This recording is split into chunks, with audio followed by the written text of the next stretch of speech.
we should chat about something. Yeah. Well, I mean, we just fucking watched last week a fucking great event. Like, it's simple. Poirier McGregor, probably the biggest fight of the year so far. The once again return of Conor McGregor. How many times has he retired in the last 3 years? Must be about 15. Yeah. I can't wait for him in a couple of weeks to just be like, now's the time, I'm going to retire, and Dana's going to do the exact same thing where he's just like, yeah, when it's time for a fighter to go, he should go, blah, blah, blah. And then give it about, I don't know, 3 months, and he'll be like, yeah, I'm ready to fight for the title again. He'll get a shot at number 3. I noticed how after he lost the fight, they didn't show any clips of Dana White. Yeah. None was shown. All of them, they probably looking at the camera that was cut on him were like, oh my God, he looks distraught. All of his plans are gone. He'd already planned for UFC 5, the video game, to have Conor McGregor back on. He was talking to Khabib about imagine how big it would be if we sold Khabib versus Conor 2. It was just like, these numbers for Poirier are doing massive. It's just like, mate, he hasn't fought Poirier yet. Yeah. And the thing is, though, is that actually, so I hadn't done my research before. I think the last Poirier fight I watched was him against Khabib. But since then, he fought fucking Dan Hooker. So that was one of the UFC free ones on their YouTube channel. But yeah. I'm sure you can find it on BT and UFC Fight Pass. But that fight was a fucking I hadn't even realized it had happened. It was insane. Those motherfuckers were trying to take each other's heads off. Props to both of them. They killed each other. And fucking hell, Dustin, the commitment he was showing in that fight, fucking hell, it was no wonder he won. He came to that fight wanting revenge as a much more seasoned fighter. He was ready, to be fair, it was fucking stupid for McGregor to take that fight because, our boy Diamond, he was on point. He'd fucking shout out to that fight. Genuinely one of the best that I've seen. I don't know about you as well, but I was thinking, I was shocked that he won. I was expecting Conor McGregor to win. I was hooked in with other people's hype about the whole thing. But it wasn't that surprising based the reaction that it's got so far. It wasn't that surprising that he won, considering how long McGregor had been out really beforehand. He only had one fight before against Cowboy. And it's just how good Dustin has been since he did lose to McGregor. It's yeah, it's not massively surprising, really. I mean, shit. Even how much he's stepped up since losing to Khabib. His fight against Khabib was a good fight. People forget that he almost fucking he almost guillotined him, didn't he? He got him in a hold. He just couldn't hold him. So the same kind of thing happened in the Hooker fight. There were a couple of times where he got a solid lock on him, and it looked like it was over, but Hooker managed to slip out. So maybe he needs to work on that stuff. But it was close. He got he caught Khabib out a couple of times. It's just that once Khabib gets a hold of you, it's pretty much game over. He's in control of the game at that point. I think that's what sets Khabib apart, though, isn't it? Really, that's the one thing for me is he always seems to find a way to take people to the ground. That's always the problem for him in every single fight. The headache, as it were, is how do I take this guy to the ground? But as soon as he finds a way, then that's basically fight over every single time. Yeah, and I think a lot of people who've recently gone up against him, they've kind of Gagey, even Poirier, they tried to keep it on the feet, and Khabib will bang with that a little bit. He did it against McGregor. But in the McGregor fight, he definitely just wanted to toy with him. Yeah, he wanted to toy with him. He that fight could have been over real early. He just wanted to beat the shit out of him. Which is, fair enough considering the build-up. But I think, yeah, basically, what would be interesting is to see if there's someone who can match his wrestling somehow, who can take him on the ground and survive on the ground with him. That was why I was always interested in the Ferguson fight. I mean, Ferguson has taken a bit of a dip now, but there was all that hype around it because it was shit, maybe Ferguson's the guy who can take him because Ferguson seems to take people where they want to fight him. So, if they want to be on their feet, he'll stay on his feet. If they want to go to ground, he'll go to ground. But, that fight's never going to happen now. I mean, fuck, Khabib's probably never going to come back. No. I'd like to see him fight Oliveira, though, if he did come back. That's the closest you're going to get to a good ground fight now. Like somebody because he completely destroyed Ferguson. Yeah. That was brutal to watch. It was literally the only you think about it as well. Ferguson, he went on 8-year win streak before he lost the Gagey, and that was brutal as anything. And that was a stand-up brutal fight. And then he followed it up by facing Oliveira, and that was a ground game brutal fight. Yeah, it was just fucking hell, man. Yeah, it's a tough one, isn't it? Though, as to what's going to happen next in the old lightweight division, because there's about 15 fights that I want to see between 5 or 6 guys. genuinely. It's just so good right now. It's so stacked because you've now got Nate Diaz, who's throwing his name into the hat, and he's got Gagey and Poirier and McGregor all having little digs at him on Twitter and whatever. So they're talking about McGregor Diaz 3, and then obviously McGregor Poirier 3, and then at some point someone's got to have a title shot, or Khabib's got to give up the belt, and then there's got to be a fight for the vacant belt as well. And I mean, who would that even be right now? I mean, you've got Oliveira, who I would argue is quite worthy. He shot himself up, but Poirier, Gagey, maybe those are the top 2. I don't know. Gagey's coming off a loss. I know it was against Khabib, but it's still coming off a loss. And I think he said himself that to go for another title fight, he wants to fight again beforehand. And he's also said as well that if Conor McGregor's next fight is for a title, he's going to quit. He said, if Conor McGregor fights next for a title, I'm giving up. I'm I'm out. That's fair enough, because I don't hate Conor McGregor. I don't even dislike. I think he's an entertaining fighter. He's a great personality, and he, on his A game, he's a great fighter. The problem is that he seems to get favorable consideration over these guys who have been doing the damn thing for years, and they're taking scalps. They're fighting these hard fights, and they never get a shot. But I think basically what happened when you have these situations where someone has dominated a division for so long, like Khabib has, I feel like usually what happens in UFC seems to be that when they vacate, they just have a fight between 2 really good fighters and one of them takes it. But then you always have that lingering thought of, shit, well, what if, it's the idea of, are they actually the top fighter? Because they never took the belt off of the previous champion. So I wonder if maybe the best solution would be to have a Grand Prix. So have the belt up for grabs and just be set up a little tournament thing, so you have over the course of, I don't know, half a year, you set several fights lined up, and it'll be drawing out of a hat. You'd have obviously the top 10 and maybe a couple of wild cards thrown in there, and then just have them fight out amongst each other. Because you're right, Rich, there are so many good fights that everyone wants to see, because that division at the moment is stacked with these fucking killers. And, we just want to see the fights happen. And if you have a Grand Prix situation, you just got them duking it out, maybe over the course of a couple of UFC events. And it would just be, I think that would bring about the hype, and you could just rake in the money. So if you're listening, Dana, fucking do it, because that's what I want to see. I would pay big money for that. Yeah, 100%. That for me would be a really good idea, because I think it was a problem in the bantamweight division, wasn't it? The men's bantamweight, because it was Jan versus Aldo for the belt, but neither of them actually had the belt. They were just fighting each other.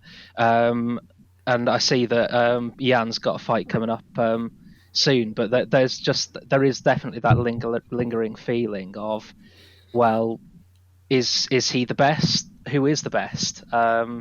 Okay, he beat Aldo. That's impressive, because obviously Aldo's got a great record. But I don't know. There's such a doubt I feel over him. It almost doesn't feel like he is the the champion properly, if you know what I mean. And it's also the same in light heavyweight as well with Blachowicz, Yeah.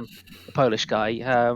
Once again, didn't actually fight the title holder, just took the belt because it became vacant. So Man, but if any display says that you want a belt, what he did against Rivez was just brutal as anything.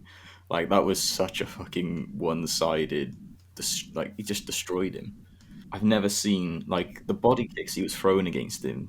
His entire side was fucking bright red, like a tomato. It was like, Jesus, that must kill. Looking at it itself just like made my side hurt. It was like, fuck. Just go down, man. Go down. It's like he definitely broke some fucking ribs in that one, man. It was brutal. Oh yeah.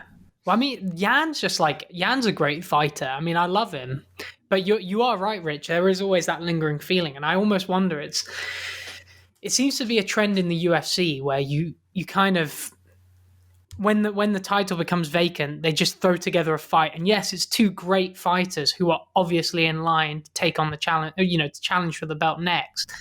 But it doesn't have the same kind of hype, and I think you can get around that by having a slower build up, because it's like, you can take your time with it over the course of a couple of events, just like generate the new undisputed thing, drum up some rivalries. All of this sort of shit can be happening as you're basically slowly progressing this long-term event to crown the ultimate champion. I mean, I think some other MMA franchises have done that kind of thing recently. I think UFC used to do it, but I think ONE FC, I think I saw a bunch of their events where they were doing Grand Prix, and it wasn't for the title, but they were doing these like kind of separate awards, because I think they were trying to drum up more viewership, because it was at the time when they got Mighty Mouse and a few other UFC fighters, and they wanted to basically, because at that point that was a big publicity stunt for them to get a bigger Western audience viewing. And so I think they wanted to just basically generate more understanding of the fighters that they have, and to showcase all of the talent that they've got. And it worked really well, because I was hooked. I was like, watching all these fights progress. There was a bit of a shitty one where they kind of like, because they were doing it in such quick succession, people were getting injured and they couldn't show up for the fights. So they ended up, I think in the lightweight division, they ended up having the champion who hadn't fought for a while show up for the final of the Grand Prix. And so he won the Grand Prix, and it was a bit like, is that really fair? But aside from that, it's a really good format. I think when you've got a vacant belt like that, it just drums up the excitement. It's almost like having a World Cup. You've got any person could take it, as long as they're just like keyed in and they go for it. And I think that would be exciting. Yeah, 100%. Here's a good one for you, boys. If there was to be a lightweight Grand Prix, as you call it, which would be the fights that you would want to see? Because I've been thinking about this quite a lot, because there's been so many posts all over the place, different people saying, "Oh, I want to see this fight and I want to see that fight." But I think my ideal set of fights would be Poirier versus Gaethje, Chandler versus Oliveira, McGregor Diaz 3. And then probably Ferguson versus Hooker. But what do you boys think? I definitely agree with Ferguson Hooker. I think that would probably be a good fight for both of them, because I think they're coming off of a couple of losses each. They're both, they both like to fucking go for heads. They definitely stand up and go for each other. I think that would be an exciting little tussle. Poirier Gaethje, yeah, definitely. That's, again, you got two fucking killers who will just bash each other's heads off. But I quite like to see maybe like Oliveira against Gaethje, because I don't think you really see much of Gaethje's wrestling, but he's got a pretty solid wrestling background. So I'd like to see him showcase that a bit more if someone can get him to ground. Let me try and think of who's in the fucking lightweight division. You go ahead. You go ahead, Joe. I would want to see McGregor versus Ferguson, just because it's one that would drum up loads of fans to go towards it as well. And also, what might be missing, I think, from McGregor recently is his trash talk. And I think Ferguson would bring that right back out in him because Ferguson would just be poking so many digs at him. Yeah, And like the build at press conferences would be fucking hilarious. They would be so funny.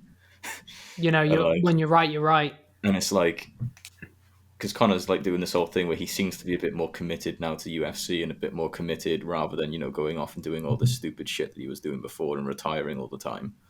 And that's a good test for him because, again, Ferguson's coming off 2 losses at the moment now. McGregor's coming off a big loss, and he'll need that win and give him a hungry Ferguson to go against. I think that would be a class fight. Yeah, definitely. We've also forgotten fucking Michael Chandler coming in from Bellator. Yeah. I've just checked. He's now ranked. They've put him as number 4. I'm a bit like, is he? But let's be honest. UFC rankings, in my opinion, don't really mean shit because, like, apart from like maybe the top 3, the rest of it's bullshit because they're just putting people in. How has Michael Chandler gone from like not unranked to beating Dan Hooker, who was 6th, and now he's 4th? Like, what? If they'd put him in at 6th, if they'd put him in at 6th, I would have kind of understood it because that's Dan Hooker's previous position, but it does seem a bit odd. I guess the only thing you could say in Chandler's defense is that he is arguably one of the best lightweights in the world. We just haven't seen him in the UFC for one reason and another, which is a crying shame because I feel like that's a name that I've known, and I don't really follow many of the other sort of franchises, you could call them, apart from UFC. Yeah. But I've known that name for the best part of a decade now. So he's certainly right up there, and his record's fantastic. So I guess you could say he probably, if he comes in and he's top 10, I don't really have an issue with that. Top 5 might be pushing it a bit, but I'm sure he'd tell you otherwise. Yeah, they're probably just taking into consideration how well he did because he came from Bellator, didn't he? And it's like they can't just bring him into the UFC and instantly give him a ranking, so they have to give him a fight first. So I reckon they were probably thinking he would have been like around about top 5 anyway, possibly. And then if he would like just coming off like how good he was in Bellator, and then they just needed him to win to prove it, and then how it played out. Conor McGregor going, I think Conor McGregor's 6th now, isn't he? He's dropped out of the top 5. Yes, he is 6th. Yeah. So Conor McGregor's dropped out, and they just saw that opportunity to put him in the top 5, gave him 4, kept Ferguson at 5th. There's so many. I mean, even the people on the fringe of like the top 10 are like class fighters. There's like Dos Anjos is one of them. You've got Barboza still. I think he's still about, isn't he? Yes, he is. Yeah. Iaquinta's still about. Iaquinta, yeah. But yeah, there's so many names. There's that Dariush as well. He's got quite the highlights reel as well. I think he's in the top 15 in that division. I think he's actually fighting in the on the next couple of fight nights at some point. But yeah, there are just so many big names in that division. I know that there are quite a few across all the divisions, but it always seems like lightweight is particularly stacked for some reason. Well, I think it's also because you got that kind of like interplay between lightweight and welterweight. So you sometimes get the big boys from welterweight coming down. So that's always exciting because welterweight for a while, like I think last year, the year before, that was the one I had my eye on the most because you obviously had Ben Askren who kind of like went out like a wet fart, but I mean at the time I was a little bit like, oh shit, I was on the Askren hype train. And then obviously the CT had gotten a bit too ingrained into him. But it's still a stacked division, that welterweight one. I mean, fucking hell. Of course, you've got from what's his face, the guy from Liverpool, Darren Till. How did I forget Darren Till? Right. I have fucking CTE boys. On Instagram anymore. Yeah.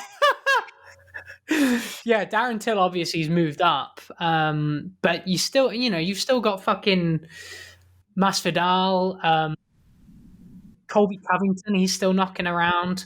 Usman, Wonderboy. Usman, of course. Stephen Wonderboy Thompson. Yeah. Speaking of Usman, he's got a big fight coming up, hasn't he? In the next numbered UFC event, UFC 258, Usman versus Burns. That should be a good one.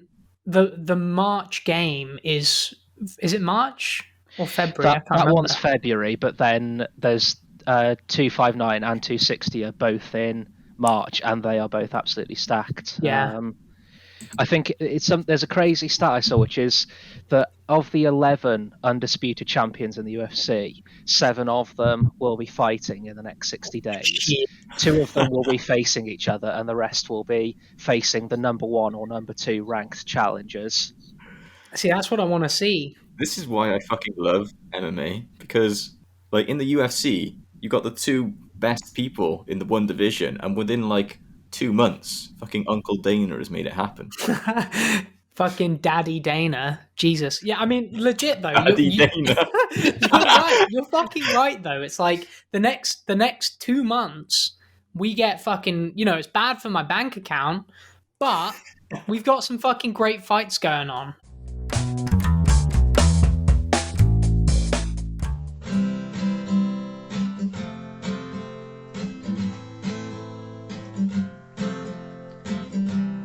Daddy Dana, listen to me please. I want to see all the lightweights fight in a Grand Prix. Make it happen for me, please. I want to see it. Daddy Dana, save me from CTE. I wanna see Ferguson have one last shot, fighting McGregor or some shit. Maybe Nate Diaz can throw his hat in the ring. Maybe Oliveira can fight Justin Gaethje. Anyway, you get the idea, 'cause Khabib is never sticking around.